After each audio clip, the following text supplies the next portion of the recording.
میں آپ سے سوال کرنا چاہتا ہوں کہ اگر کسی کے گھر انتقال ہو جائے ختم لینا جائز ہے یا نہیں؟ جائز نہیں ہے بھائی، یہ بدعت عمل ہے۔ دیکھو، جب کسی کے گھر میں انتقال ہو جائے، انتقال سے پہلے کیا کرنا ہے یہ بھی شریعت نے بتایا، انتقال کے بعد کیا کرنا ہے یہ بھی ہمیں شریعت نے بتایا۔ انتقال سے پہلے کیا کرنا ہے؟ نمبر 1، اس کو بچانے کی کوشش کرنا ہے کہ انتقال نہ ہو۔ کوئی ایسا کام نہیں کرنا کہ جلدی انتقال ہو جائے اس کا۔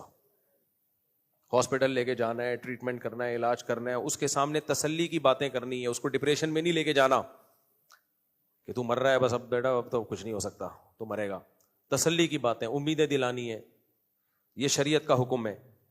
اگر اس سے کچھ گناہ ہوئے ہیں تو موت کے وقت ان کی بھی امیدیں دلانی ہے، کیونکہ اب عمل کا دروازہ بند ہو گیا، تو اللہ کی رحمت کے عنصر کو زیادہ سامنے رکھنا ہے۔ جب تک موت کا وقت نہیں ہے تو گناہ گار ہے، تو پھر اس کو زیادہ امیدیں نہیں دلانی، ڈرانا ہے تاکہ توبہ کرے۔ لیکن اب تو توبہ تو بیچارہ اب لیٹے لیٹے ہی کرے گا نا وہ، تو اس لیے ہر وہ کام کرنا ہے جس سے اس کی ٹینشن دور ہو۔ اور جب موت واقع ہو جائے تو پھر کیا کرنا ہے یہ بہت اچھی طرح سے سمجھو۔ سب سے پہلے صبر کرنا ہے۔ جو خود بخود رونا آتا ہے وہ تو نیچرل ہے، محبت کا تقاضا ہے۔ پتھر دل لوگ ہوتے ہیں جن کے آنکھوں سے آنسو جاری نہیں ہوتے، یہ تو فطری چیز ہے۔ چیخنا چلانا نہیں ہے، گھر کی خواتین کو چیخنے چلانے سے روکنا ہے، اس سے ثواب ضائع ہو جاتا ہے۔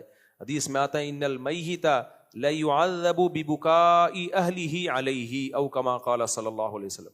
جب لوگ گھر میں میت پہ چیخ چیخ کے روتے ہیں، اس سے میت کو عذاب ہوتا ہے۔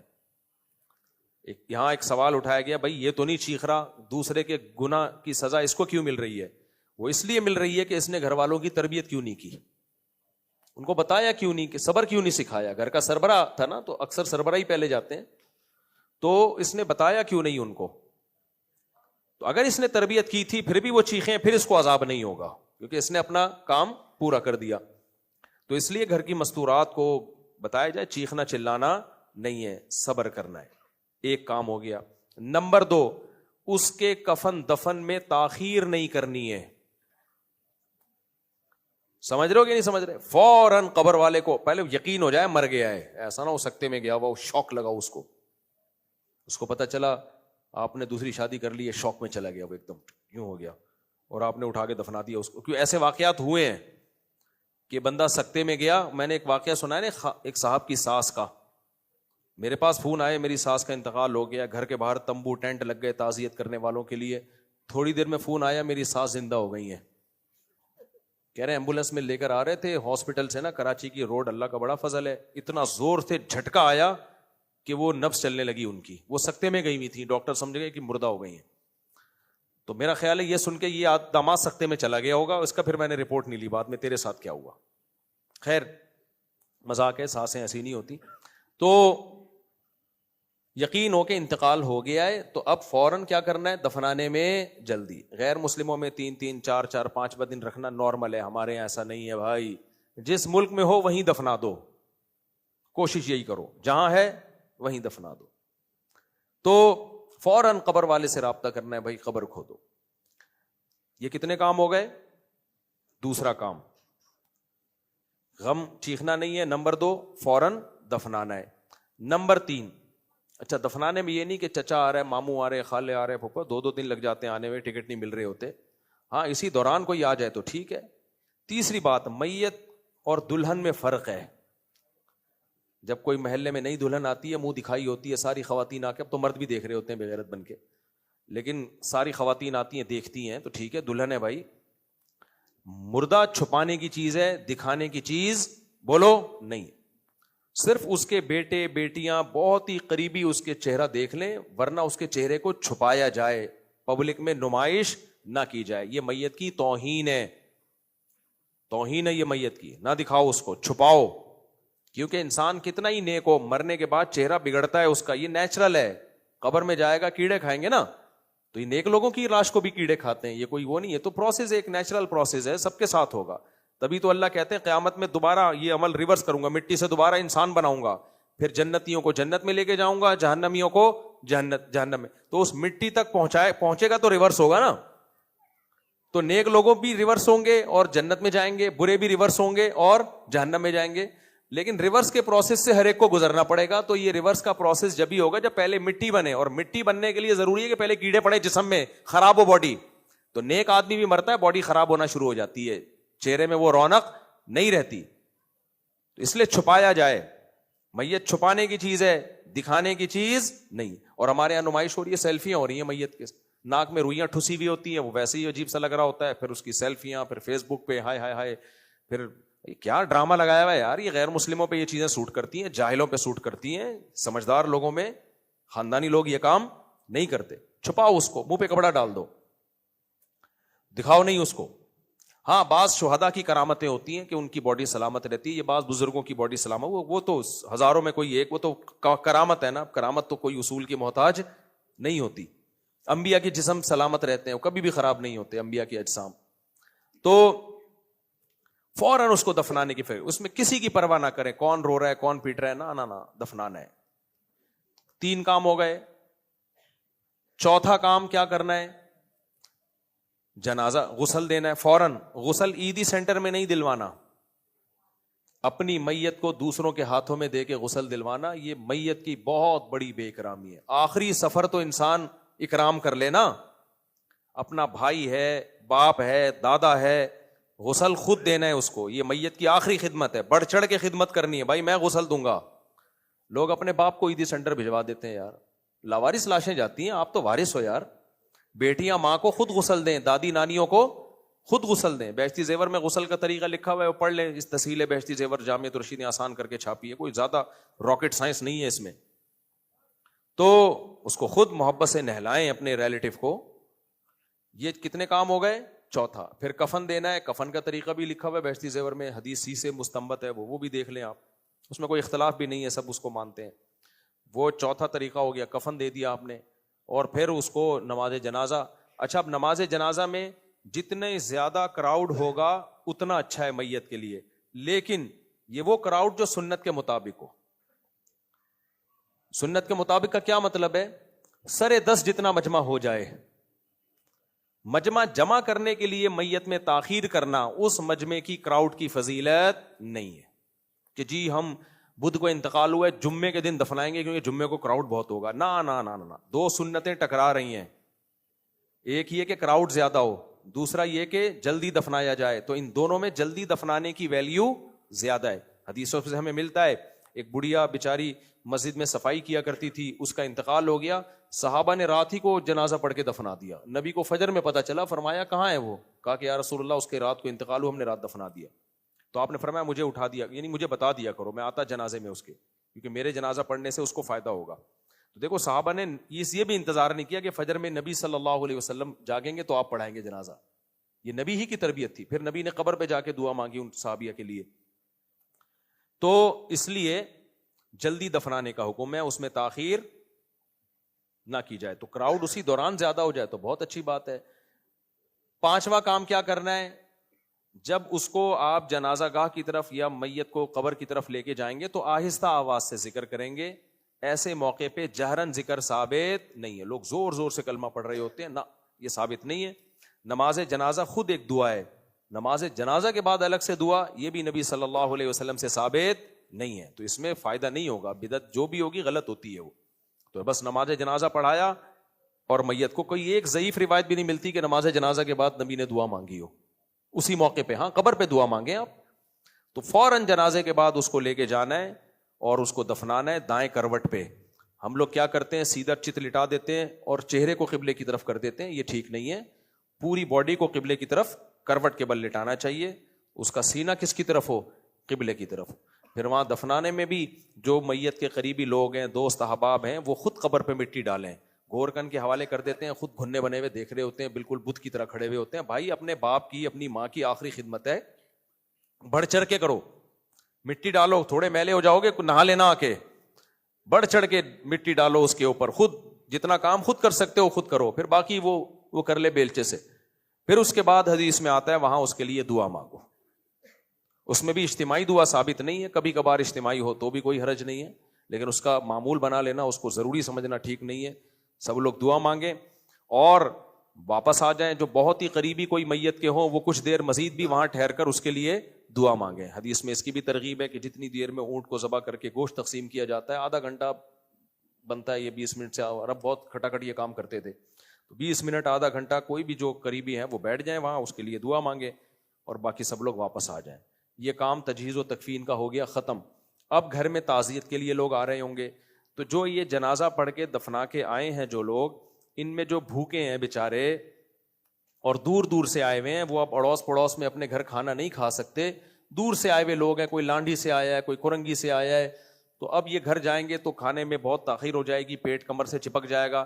ان کے لیے اگر کوئی اڑوس پڑوس میں کھانے کا انتظام کر دے تو اس میں کوئی حرج نہیں ہے, بلکہ ضروری ہے, کیونکہ وہ بیچارہ دنیا سے گیا, یہ تو پیٹ کے ساتھ ابھی زندہ ہے نا, ان کو تو کھانے کی, ایسا تو نہیں اگلا جنازہ ان کا ہو پھر, تو اس لیے ان کو اڑوس پڑوس والے کھانا کھلا دیں تو اس میں کوئی حرج نہیں ہے, بلکہ بہتر ہے. دور سے آئے ہوئے اڑوس پڑوس والے وہاں بیٹھ کے نہ کھائیں, کیونکہ میت کے موقع پہ کھانا ثابت نہیں ہے, کھانا کھانا خوشیوں کے موقع پر ہوتا ہے, یہ تو ضرورت کی وجہ سے کھا رہے ہیں. اور اڑوس پڑوس کو چاہیے کہ جس گھر میں میت ہوئی ہے 3 دن تک ان کا کھانا خود خود کھلائیں, کیونکہ وہ غم کی وجہ سے کھانا نہیں پکاتے, ان کو غم ہوتا ہے, تو اڑوس پڑوس والے ان کے کھانے کا انتظام کریں, اور ان کے جو مہمان تعزیت کے لیے آ رہے ہیں ان کو بھی اگر کھانا کھلا دیں تو کوئی حرج نہیں ہے. اور 3 دن کے بعد پھر تعزیت بھی نہ کی جائے. ہاں, وہ شخص تعزیت کرے جس کو 3 دن تک موقع نہیں ملا, سفر میں تھا, دور سے آ رہا ہے, اب تو ویسے ٹیلی فون کے ذریعے تعزیت ہو جاتی ہے. 3 دن کے بعد نہیں, بس بہت, سب نے جانا ہے, کوئی پہلی دفعہ کوئی ایسا کام نہیں ہو جو آپ ہی کے گھر میں ہوا ہے. یہ آدم علیہ السلام اور اماں ہوا جہاں آئے تھے, تو اس کے بعد تو دنیا پھیلتی گئی ہے, مرتے گئے ہیں, جیتے رہے ہیں, تو سب اسلام 3 دن کے بعد کہتا ہے بس ختم, اب غم کو بھلاؤ. ویسے 3 دن میں بھی بھلانے کی کوشش کرو. اس کے بعد کیا کرنا ہے, سب سے پہلا کام, اب یہ نتیجہ ہوگا نہ 40واں ہوگا, میت کے لیے دعا مانگنی ہے, اِیصال ثواب ہے, وہ کوئی خاص دن وقت متعین نہیں ہے, ساری زندگی ہے وہ. اللہ نبی صلی اللہ علیہ وسلم نے فرمایا انسان جب مر جاتا ہے ہر عمل ختم سوائے 3 باتوں کے, ولد صالح یدعو لہ, اولاد جو اس کے لیے دعائیں مانگے. تو ضروری نہیں کہ صرف اولاد ہی ہو, اولاد کے علاوہ بھی کوئی, کیونکہ اکثر اولاد ہی یاد رکھتی ہے, تو وہ اکثر مانگتی ہے دعائیں, اس لیے اولاد کا تذکرہ کیا.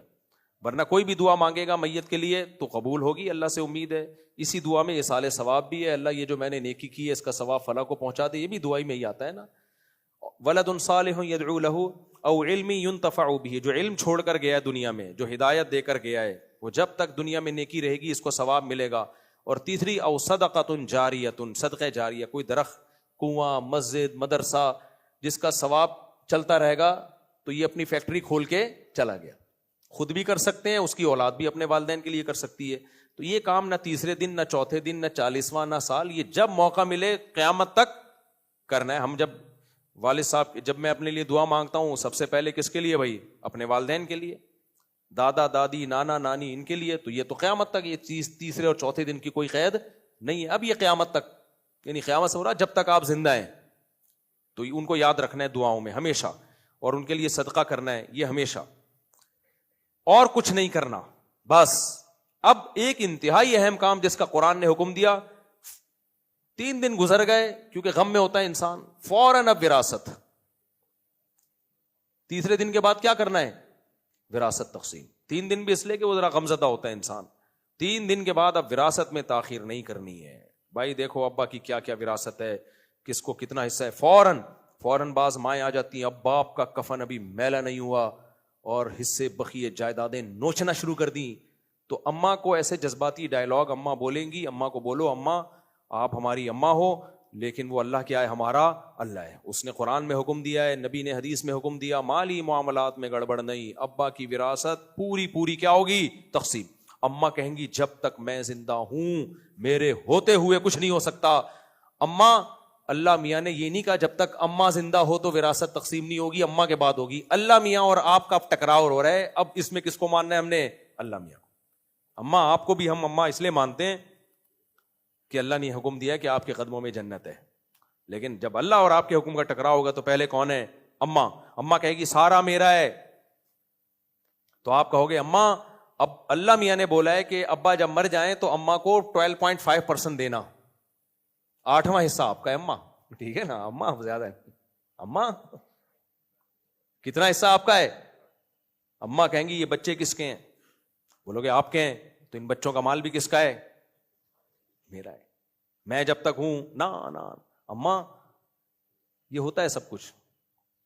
بھائی یہ کس کا ہے بھائی؟ اللہ نے 12 اشاریہ 5 آپ کا رکھا ہے.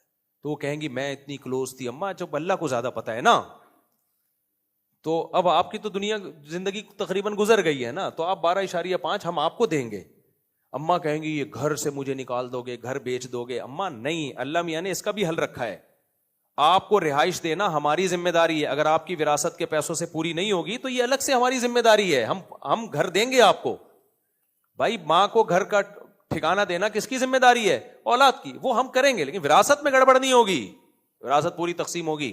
تو اس میں تھوڑا سا ڈھیڑ بننا پڑتا ہے، ورنہ امائیں بھی کھا جاتی ہیں. اللہ معاف فرمائے، ان اماؤں کی بات کر رہا ہوں جو بیان نہیں سن رہی. دوسرے نمبر پہ کیا ہوگا؟ اللہ میاں نے سے بہنوں کی وراثت کا قرآن میں حکم دیا ہے. لا یحل لکم ان ترثوا النساء کرہا. اس کو اللہ نے الگ سے ہائی لائٹ کی. بہنوں کو لازمی دینی ہے وراثت، کیونکہ عورت ہے نا، کمزور ہوتی ہے، شرم بھی آ رہی ہوتی ہے، تو بھائی پی جاتے ہیں، دیتے ہی نہیں. کہتے ہیں نہیں جب ہم ہیں نا، کوئی ضرورت ہو تو ہمیں بتانا. یہ سب ٹوپی ڈرامے ہیں. پوری کیلکولیشن 3 دن کے بعد کر کے جس کا جتنا حصہ بنتا ہے وہ علماء سے رابطہ کر لیں. علماء کے پاس بہت سارے طریقے ہوتے ہیں. لوگ کہتے ہیں یہ گھر کیسے ڈیوائیڈ ہوگا، یہ تو بڑا مسئلہ ہے، کیسے ہوگا، یہ تو گھر ٹوٹ کے کچن امی کے پاس، واش روم بہن کے پاس، یہ کیسے؟ بھائی علماء یہی کام کر رہے ہوتے ہیں کئی سالوں سے، وہ آپ کو بتا دیں گے. سالوں سے پتہ نہیں ایک دم سالوں کی طرف ذہن کیوں جاتا ہے. خیر، سالوں کے سے نا سالوں کی طرف ذہن چلا جاتا ہے میرا، کیونکہ سالے بہت ہیں نا میرے. تو کئی سالوں سے پھر وہی، تو اماں یہ کام نہیں کرنے دیتی نا. پھر دوسرا، بھائی بہنوں کی وراثت نہیں دیتے. بڑا بھائی چھوٹے بھائیوں کی وراثت کھا جاتا ہے. چھوٹے بھائی ہوتے ہیں تو بڑا کہتا ہے میں بزنس میں چلا رہا ہوں. بھائی صاحب جو کا حصہ بنتا ہے وہ دو، پورا پیپر ورک کرو. پھر ہم نہیں کہہ رہے بزنس کو ڈیوائڈ کرو، ایک مشترکہ بزنس ہے چل رہا ہے تو اس میں پارٹنرشپ ہوگی. بھائی اس کا اتنا حصہ ہے، اس کا اتنا حصہ ہے، اس کو اس کا پروفٹ دو. جو بھی ہے وہ علماء کے پاس بیٹھے تو پورا ایک طریقہ آپ کو بنا کے دے دیتے ہیں وہ. تو اس میں پھر چھوٹے بھائی کی پراپرٹی ہے وہ بیچ نہیں سکتے آپ. نابالغ کی پراپرٹی نہیں بیچ سکتے آپ، کیونکہ بیچ دو گے. بہت سے لوگوں نے کیا کیا ہے، نابالغ بھائیوں کی پراپرٹی تھی کا بیچ کے کاروبار میں لگا رہا ہوں، کاروبار گیا برباد ہو گیا. تو اس میں علماء آپ کو بتائیں گے نابالغ بچے کی پراپرٹی نہیں بیچ سکتے آپ. وہ بڑا ہو کر سمجھدار ہو کے خود ہی، کیونکہ پراپرٹی بک گئی تو کوئی پتہ نہیں ہوتا کاروبار چلے کہ نہیں چلے. بہت سارے حکام ہیں ایسے. 1400 سال ہم نے اسلام دنیا پہ حکومت کی ہے بھائی علماء نے. اسلامی حکومتیں تھیں نا، تو یہ اسلام ہی تو رہا ہے عدالتوں میں، کامیابی سے چلا ہے. تو خلافت عثمانیہ کے بعد پروگرام بڑھنا شروع ہوا ہے ہمارا، خلافت عثمانیہ کے سقوط کے بعد. تو یہ کام کرنا ہے وراثت کی تقسیم کا. سمجھتے ہو کہ نہیں سمجھتے؟ بس اور کچھ نہیں کرنا، باقی سب نہیں کرنے والے کام ہیں. یہ بھی نہیں کرنا، یہ بھی نہیں کرنا، یہ بھی نہیں کرنا، یہ بھی نہیں کرنا. اور کبھی کبھار موقع ملے تو والدین کی قبر کی زیارت بھی کر لینی چاہیے. ویسے ہی قبرستان کی زیارت کرنی چاہیے، لیکن زیارت سے زیادہ اہم کیا ہے؟ ان کے لیے دعائیں. زیارت سے زیادہ اہم دعا ہے.